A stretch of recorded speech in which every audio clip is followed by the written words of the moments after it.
To grip the asphalt at 150 miles per hour, a racing car must generate immense artificial weight. Engineers achieve this by designing the entire vehicle as an upside-down airplane. Instead of using airflow to generate lift, the car uses that same air to crush itself against the track. This top-down view shows how these carbon fiber body panels, especially the front wing, are sculpted to catch oncoming air and channel it upwards. This invisible force, downforce, provides traction to keep the tires planted during high-speed maneuvers. The vehicle is a machine perfected for a single purpose: manipulating atmospheric resistance to stay glued to a horizontal plane. A mechanical conflict arises when you take a machine optimized for horizontal flow and force it to stand upright. Standard humanoid robots lack the stability for extreme speeds. Their blocky, top-heavy frames act as walls that fight incoming air, making a sprint at 200 miles per hour physically impossible. To create a bipedal automaton that thrives at these speeds, the rules of fluid dynamics must be completely inverted. A violent mechanical shift occurs at top speed. Aerodynamic panels detach from the chassis and instantly reconfigure around a rising skeletal frame. The front nose cone originally serves to slice through a wall of air, dividing drag over the front wheels. During the transformation, this assembly breaks away from the suspension and extends into a long shaft held in the automaton's right hand. The precise, sharpened geometry required to pierce aerodynamic drag functions effectively as a weapon for penetrating heavy armor. Behind the driver, the rear spoiler generates thousands of pounds of downward pressure to keep the rear tires planted.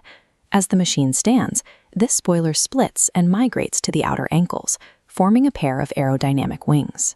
Repositioning these foils to the extremities provides hyper-agile jump control, using airflow to stabilize an upright stride at 200 miles per hour. The reconfiguration also adapts the vehicle's defensive structures, beginning with the halo, the curved titanium bar that protects the driver's head. As the cockpit retracts, the halo flips upward to settle into a rigid protective collar around the robot's neck joint.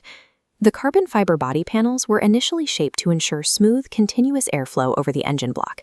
These panels now slide over each other like articulated scales, maintaining an aerodynamic shell that deflects strikes while allowing for full joint mobility. In the final stage of the transformation, the massive, slick racing tires relocate to the automaton's shoulders and knees, spinning at thousands of RPMs. These spinning tires act as inertial flywheels, capturing the residual rotational energy from the track to power the automaton's physical strikes. The fully transformed bipedal machine now stands on the asphalt, shrouded in tire smoke and clutching its carbon fiber spear.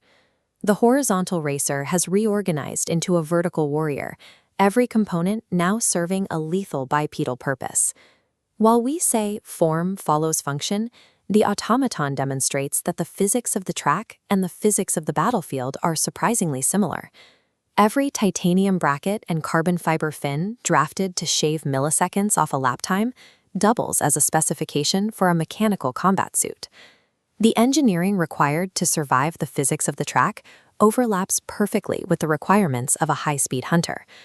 By solving the problems of extreme racing, we have already drafted the blueprint for an apex predator.